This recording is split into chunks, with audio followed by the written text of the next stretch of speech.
संत ज्ञानेश्वर गीता 13वां अध्याय क्षेत्र क्षेत्रज्ञ योग।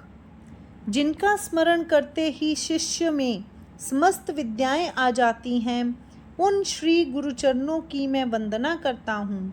जिनका स्मरण करते ही काव्य शक्ति आ जाती है, सब प्रकार की रसाल वक्तृताएं जिह्वा के अग्रभाग पर आकर उपस्थित होती हैं, जिनके स्मरण से वक्तृत्व की मधुरता के आगे अमृत भी फीका पड़ जाता है।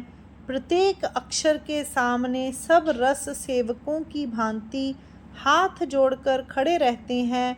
उद्दिष्ट अर्थ खुल जाता है, रहस्य का ज्ञान हो जाता है और संपूर्ण आत्मबोध हस्तगत हो जाता है।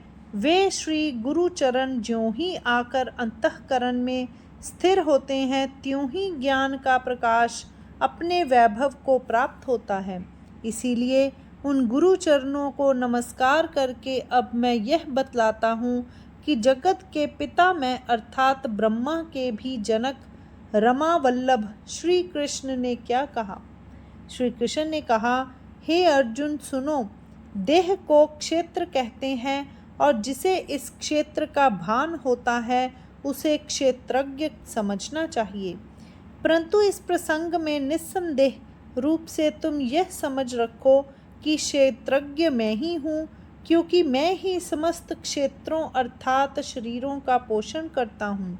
क्षेत्र और क्षेत्रज्ञ का जो सच्चा ज्ञान है, वही मेरे मत से सबसे उत्तम ज्ञान है। अब मैं यह बतलाता हूँ कि इस शरीर को क्षेत्र कहने का उद्देश्य क्या है। सुनो, इसे क्षेत्र क्यों कहते हैं, ये कैसे और कहाँ उत्पन्न होता है और किन किन विकारों से इसका विस्तार होता है। यह क्षेत्र यही 3.5 हाथ का छोटा सा ही है।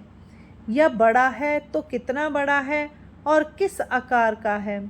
यह अनुर्वर है अथवा उर्वर है, इसका स्वामी कौन है, आदि आदि इस विषय के जितने प्रश्न हैं, अब मैं उन सब का सांगोपांग स्पष्टीकरण करता हूँ।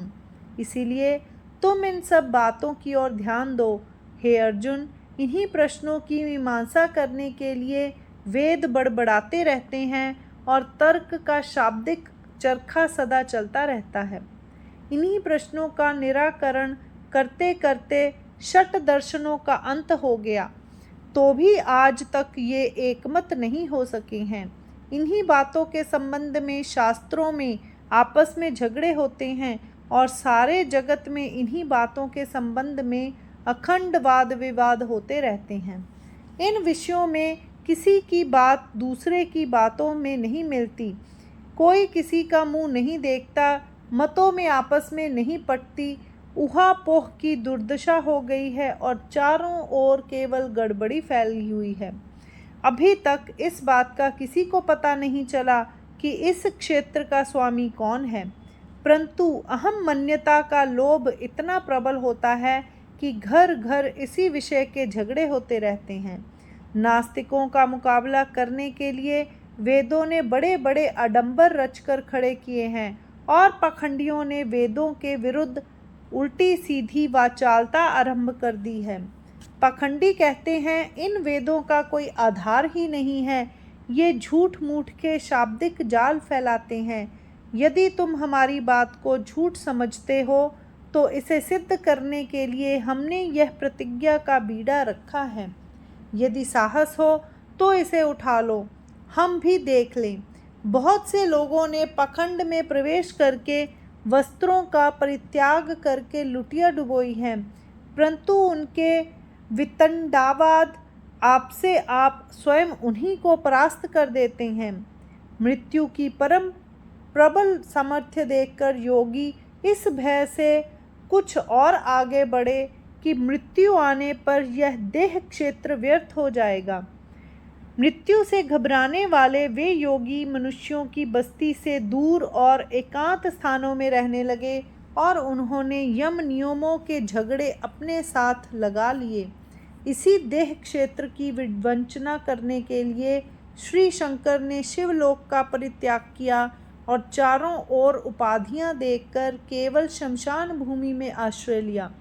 शंकर की प्रतिज्ञा इतनी प्रबल थी कि केवल दिगंबर होकर काम या मदन को इसलिए भस्म कर डाला कि वह लोगों को प्रलोभनों में फंसाने वाला है। सामर्थ्य बढ़ाने के लिए ब्रह्मा को एक के बदले 4 मुख प्राप्त हुए, परंतु फिर भी इस विषय का उन्हें कोई ज्ञान नहीं हुआ। कुछ लोग कहते हैं कि यह देह क्षेत्र वास्तव में पूर्ण रूप से जीव का ही खेत है और प्राण उनमें खेती बाड़ी करने वाला खेतीहर या असामी है। इस प्राण के घर में अपान, व्यान, समान और उदान ये 4 भाई काम धंधा करने वाले हैं और मन उन सब का मुख्य हल चलाने वाला और बीज आदि बोने वाला है। इस मन के पास खेत जोतने के लिए इंद्रिय रूपी बैल है। यह मन ना तो दिन को दिन और न रात को रात समझता है और हर दम विषयों के खेत में परिश्रम करता रहता है। वह इस प्रकार की जुताई करके जो मिट्टी ऊपर नीचे करता है, उसके कारण उसमें से कर्तव्य कर्म के आचरण का तत्व निकल जाता है। तब वह खेतीहर इस तत्व का नाश करके अन्याय के बीज बोता है और कुकर्मों की खाद डालता है। तब उन्हीं बीजों और खाद के उपयुक्त पापों की फसल पैदा होती है, जिससे जीव को करोड़ों जन्मों तक दुख भोगना पड़ता है। परंतु ऐसा न करके यदि कर्तव्य कर्मों के तत्व को स्थिर रहने दिया जाए और सत्कर्मों के बीज बोए जाएं, तो वही जीव सैकड़ों जन्मों तक सुख भोगता है। इस पर कुछ और लोग यह कहते हैं कि यह बात बिल्कुल नहीं है। यह नहीं कहा जा सकता कि यह देह क्षेत्र केवल जीव का ही है। इस क्षेत्र के संबंध में सब बातें हमें जाननी चाहिए। यह जीव तो केवल एक प्रवासी है। यह घूमता फिरता आता है और रास्ते में कुछ समय के लिए इस क्षेत्र में निवास कर लेता है। प्राण इस क्षेत्र का अधिकारी है और वह सदा जागकर इसका पहरा देता रहता है। सांख्य शास्त्र में जिसे अनादि प्रकृति कहते हैं, वास्तव में उसी को इस क्षेत्र की वृत्ति प्राप्त है। इस घर के जितने झगड़े बखेड़े या प्रपंच हैं, वे सब उसी के हैं। इसीलिए इस क्षेत्र की जोताई बुआई आदि उसी के कर्मचारी करते हैं। इस क्षेत्र में इस खेती बाड़ी का काम करने वाले जो मुख्य 3 गुण हैं, वे इसी प्रकृति के पेट से जन्मे हुए हैं। रजोगुण जोताई करता है, सत्वगुण पैदावार की रखवाली करता है और तमोगुण वह फसल काटकर और उसे बरसाकर इकट्ठा करता है। फिर महत्व का खलिहान तैयार किया जाता है और केवल काल स्वरूप बैलों के द्वारा उस फसल की दवाई होती है। प्राय इसी समय अव्यक्त का सायंकाल हो जाता है। इस पर कुछ दूसरे समझदार आपत्ति करते हुए कहते हैं, ये सब बातें तो बहुत हाल की हैं। वास्तव में पर तत्व ब्रह्म ही है। फिर उस ब्रह्म के सामने प्रकृति को कौन पूछता है। तुम्हारा यह क्षेत्र संबंधी विचार सुनना मानो व्यर्थ की बकवाद सुनना है। शून्य ब्रह्म के शयनागार ने सत्य वाली अवस्था के पलंग पर जो आदि संकल्प सोया हुआ था, वह एकाएक जाग उठा। वह बहुत चंचल और उद्यमी था, इसलिए उसने अपने मन की मौज के अनुसार यह विश्व का ढांचा तैयार किया। निर्गुण पर ब्रह्म का मैदान त्रिभुवन के बराबर बड़ा था। उसे इस आदि संकल्प की करनी से रंग रूप प्राप्त हुआ। फिर महाभूतों का जो बहुत बड़ा बंजर पड़ा हुआ था, उसके 4 रेखांकित भाग हुए।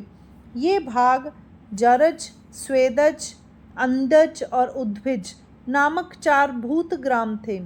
फिर 5 महाभूतों का जो एक पिंड था, उसे तोड़कर और उसके अलग अलग विभाग करके 5 भौतिक सृष्टि की रचना की गई। फिर कर्म और अकर्म रूपी पत्थरों को एकत्र करके दोनों ओर से बांध बांधे गए और उन्हीं में ऊसर ज़मीनें और जंगल बने। इस प्रदेश में आने जाने का क्रम सदा चलता रखने के लिए जन्म और मृत्यु की 2 सुरंगें खोदी गईं।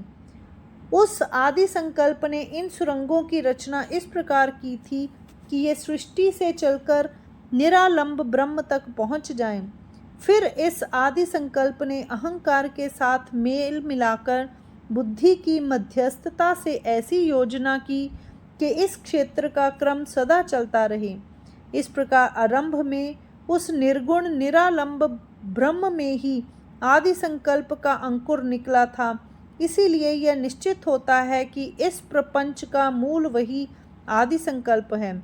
जब इस प्रकार संकल्पवादियों ने अपने मत रूपी मुक्ता फल प्रस्तुत किए, तब तुरंत ही एक दूसरे मत वाले आगे बढ़कर कहने लगे, महाराज, आप तो बहुत अच्छे चिकित्सक दिखाई देते हैं। यदि पर ब्रह्म के यहाँ आदि संकल्प के शयनागार की ही कल्पना करनी हो, तो फिर सांख्य मत की उस पर ब्रह्म वाली प्रकृति को ही वास्तविक और ठीक मान लेने में क्या हर्ज है। परंतु इन सब बातों को जाने देना चाहिए, क्योंकि यह निश्चित है कि ये बातें ठीक नहीं हैं। भाइयों, तुम लोग इन सब बातों के फेर में मत पड़ो। इस प्रश्न की समस्त वास्तविक उत्पत्ति अब हम बतलाते हैं, उसे सुनो। आकाश में मेघों के समूह को कौन भरता है? आकाश में तारों के समूह को कौन सजाकर स्थापित करता है? आकाश की छत किसने और कब बनाई? यह आज्ञा किसने दी कि वायु को सदा बहते ही रहना चाहिए? केशों या रोमों की उत्पत्ति किसने की? समुद्र को किसने भरा? वर्षा की धाराएं कौन चलाता है? जिस प्रकार ये सब बातें अपने स्वाभाविक धर्म से हुआ करती हैं, उसी प्रकार यह देह क्षेत्र भी स्वभाव सिद्ध है। यह किसी की कोई खास जागीर नहीं है। इसमें जो परिश्रम करता है उसी को उसका फल प्राप्त होता है, दूसरे को वह फल प्राप्त नहीं होता। जब स्वभाववादी इस सिद्धांत का प्रतिपादन कर रहे थे, तब कुछ लोग बड़े ताव से आकर बोले, यदि यह सब बात मान ली जाए तो फिर इस देह क्षेत्र पर एकमात्र काल की ही निरंतर सत्ता क्यों रहती है? आप यह बात तो अच्छी तरह जानते हैं कि इस काल की सत्ता अनिवार्य है, परंतु फिर भी आप अपने मत का झूठा अभिमान करते हैं। यह तो मानो क्रुद्ध मृत्यु या सिंह की गुफा है, परंतु किया क्या जाए? आप सरीखे बकवादियों को यह बात भला कैसे ठीक जान पड़े? यह काल सिंह महाकल्प के उस पार पहुंचकर ब्रह्मलोक रूपी हाथी पर भी आक्रमण कर बैठता है। यह काल सिंह स्वर्ग के वन में घुस जाता है और वहां पहुंचकर नए नए लोकपालों और दिग्गजों के समूह का भी संहार कर डालता है। और दूसरे जो जीव रूपी हिरण आदि होते हैं, वे इस काल सिंह के शरीर की केवल हवा लगने से ही निर्जीव होकर जन्म और मृत्यु रूपी गड्ढों में घूमते फिरते हैं। देखो, इस काल सिंह का जबड़ा कितना फैला हुआ है। इस जबड़े में विश्व के आकार का हाथी भी समा जाता है और उसका कहीं पता नहीं लगता। इसीलिए हम कालवादियों का यह सिद्धांत है कि इस क्षेत्र पर एकमात्र काल का ही सत्ता है। हे अर्जुन, इस देह क्षेत्र के संबंध में इस तरह के अनेक पक्ष प्रस्तुत हो चुके हैं। नैमिषारण्य में ऋषियों ने इस विषय में बहुत कुछ भवती न भवती की है और पुराण ग्रंथों में भी इस विषय की ऊहापोह प्रत्यक्ष दिखाई पड़ती है। अनुष्टुप आदि छंदों में इस विषय की जो विविध प्रकार की चर्चाएं की गई हैं, अब भी बड़े आवेश से उनका आधार ग्रहण किया जाता है। वेदों में ज्ञान की दृष्टि से बृहत साम सूत्र बहुत अधिक पवित्र है, परंतु उसे भी इस क्षेत्र का पूरा पूरा पता नहीं लगा। इसके सिवा और भी बहुत से दूरदर्शी महाकवियों ने इस क्षेत्र का विचार करने में अपनी बुद्धि रूपी संपत्ति व्यय की है, परंतु आज तक किसी की समझ में यह बात ठीक तरह से नहीं आई कि यह क्षेत्र इस प्रकार का है अथवा इसका इतना विस्तार है और यह वास्तव में केवल अमुक का है। अब मैं इस क्षेत्र का आदि से अंत तक सारा स्वरूप तुम्हें बतलाता हूँ। पांचों महाभूत अहंकार, बुद्धि, अव्यक्त प्रकृति और 10 इंद्रियां और इनके सिवा एक मन, 10 विषयों और सुख दुख, द्वेष, संघात, इच्छा, चेतना और धृति, इन सब का व्यक्त स्वरूप ही क्षेत्र है। मैंने क्षेत्र के तत्वों की यह नामावली तुमको बतला दी है। अब मैं तुमको अलग अलग यह बतलाता हूँ कि महाभूत कौन है, विषय कौन है, इंद्रियों का क्या स्वरूप होता है। पृथ्वी, आप, तेज, वायु और आकाश, इन पांचों को महाभूत समझना चाहिए। और जागृति की अवस्था में जिस प्रकार स्वप्न की अवस्था का अभाव होता है, अथवा जिस प्रकार दिन के समय चंद्रमा अदृश्य रहता है, अथवा प्रौढ़ावस्था के पास पहुँचे हुए लड़कों में जिस प्रकार तारुण्य दबा हुआ रहता है, अथवा बंद कली में जिस प्रकार सुगंध बंद रहती है, और लकड़ी में अग्नि जिस प्रकार गुप्त रूप से निवास करती है, उसी प्रकार जो प्रकृति या माया के पेट में छिपा रहता है और फिर शरीर को रुधिर आदि धातुओं में छिपा हुआ ताप कुपथ्य के निमित्त की प्रतीक्षा किया करता है, और कुपथ्य का यह निमित्त प्राप्त होते ही तत्काल रोगी का अंदर और बाहर सब कुछ व्याप्त कर लेता है, उसी प्रकार जब पांचों महाभूत एकत्र होते हैं और इस देह का आकार बनता है, तब जो इस देह को चारों ओर नचाने लगता है, हे अर्जुन, उसी को अहंकार समझो। इस अहंकार की बातें बहुत ही विलक्षण हैं। यह अज्ञानी लोगों के पीछे तो बहुत ज़्यादा नहीं लगता, परंतु ज्ञानी लोगों को खूब जोर से आलिंगन करता है और उन्हें अनेक प्रकार के कष्टों में डालकर नचाता रहता है। अब जिसे बुद्धि कहते हैं, उसे आगे बतलाते हुए लक्षणों से पहचानना चाहिए। हे अर्जुन, मैं तुमको वह लक्षण बतलाता हूँ। जब काम वासना बलवती होती है, तब इंद्रियों की वृत्तियों का भेद करके विषय समूह अंदर घुसते हैं। इसके उपरांत जीव को सुखों और दुखों का जो अनुभव करना पड़ता है, उस व्यवहार में सुखों और दुखों की जो ठीक ठाक नाप जोख करती है, जो इस बात का निर्णय करती है कि यह सुख है और यह दुख है, यह पुण्य है और यह पाप है, यह भला और यह बुरा है, जिसकी सहायता से अच्छे बुरे बड़े छोटे आदि का ज्ञान होता है, और जिसकी दृष्टि के द्वारा जीव को विषयों की परख होती है, जो ज्ञान तेज का मूल कारण और सत्व गुण की चढ़ती बढ़ती अवस्था है, जो जीव और शिव का संबंध स्थापित करती है, हे अर्जुन, उसी को बुद्धि समझना चाहिए। अब अव्यक्त प्रकृति के जो दो प्रकार हैं, वे पहले 7वें अध्याय में तुमको बतलाए जा चुके हैं। उनमें से दूसरी परा प्रकृति जो जीव दशा ज्ञान देवी है, उसी का यहाँ दूसरा नाम अव्यक्त है। जिस प्रकार रात्रि का अंत होते ही सब नक्षत्र आकाश में ही लुप्त हो जाते हैं, अथवा दिवस का अंत होने पर जिस प्रकार प्राणी मात्र का चलना फिरना बंद हो जाता है, अथवा हे अर्जुन, जिस प्रकार देह के नष्ट होने पर किए हुए कर्मों में देह आदि समस्त विकार गुप्त रहते हैं, अथवा जिस प्रकार बीज के स्वरूप में सारा वृक्ष गूढ़ स्थिति में समाया रहता है, अथवा जिस प्रकार तंतु वस्त्र के रूप में रहते हैं, उसी प्रकार समस्त स्थूल धर्म छोड़कर महाभूत और भूत सृष्टि लय को प्राप्त होकर सूक्ष्म रूप से जिसमें निवास करते हैं, हे अर्जुन, उसी का नाम अव्यक्त है। अब इंद्रियों का भेद सुनो। कान, आँख, त्वचा, नाक और जीभ, इन पांचों को ज्ञानेंद्रिय समझना चाहिए। जब ये पांचों इंद्रियां एकत्र होती हैं, तब इन्हीं के द्वारा बुद्धि सुख दुख का विचार करती है। इनके सिवा वाणी, हाथ, पैर, गुदाद्वार और शिश्न, ये 5 और पदार्थ हैं, इन्हें कर्मेंद्रिय कहते हैं। हे अर्जुन, प्राणों की प्रिय सखी और शरीर में रहने वाली जो क्रिया शक्ति है, वह इन्हीं पांचों द्वारों से होकर आया जाया करती है।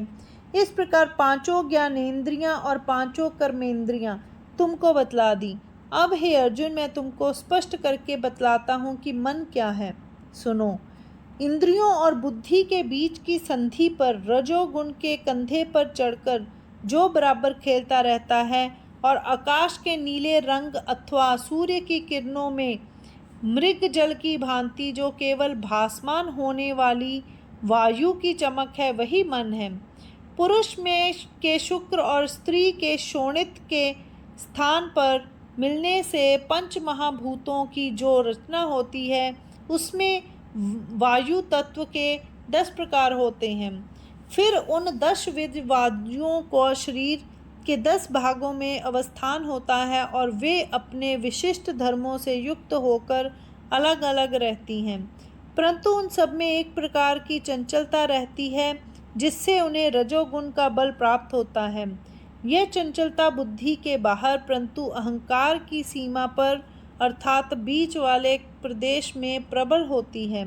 इसी का नाम मन रख दिया जाता है, परंतु यदि वास्तव में देखा जाए तो यह केवल कल्पना की ही मूर्ति है, जिसकी संगति के कारण ब्रह्म को जीव वाली दशा प्राप्त होती है, जो माया का मूल है, जिससे काम वासना को बल प्राप्त होता है, जो सदा अहंकार को उत्तेजित करता है, जो इच्छाओं को तो पूर्ण करता है परंतु आशाओं को बढ़ाता है और भय को पुष्ट करता है, जो द्वैत भाव का उत्थान करता है, अविद्या को बढ़ाता है और इंद्रियों को विषय भोग में फंसाता है, जो केवल कल्पना से ही सृष्टि की रचना करता है और रची हुई सृष्टि को पुनः नष्ट कर देता है, जो मनोरथों के घड़े बनाता और फिर उन्हें तोड़ डालता है, जो ब्रह्म का आगार और वायु का सार है, जो बुद्धि का द्वार बंद कर देता है। हे अर्जुन, उसी को मन समझना चाहिए,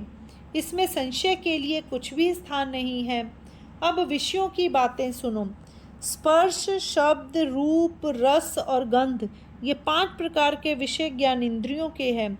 जिस प्रकार हरा चारा देखकर कोई पशु उत्कंठा से विह्वल होकर उसकी ओर दौड़ पड़ता है, उसी प्रकार इन 5 द्वारों से ज्ञान भी बाहर की तरफ दौड़ता रहता है।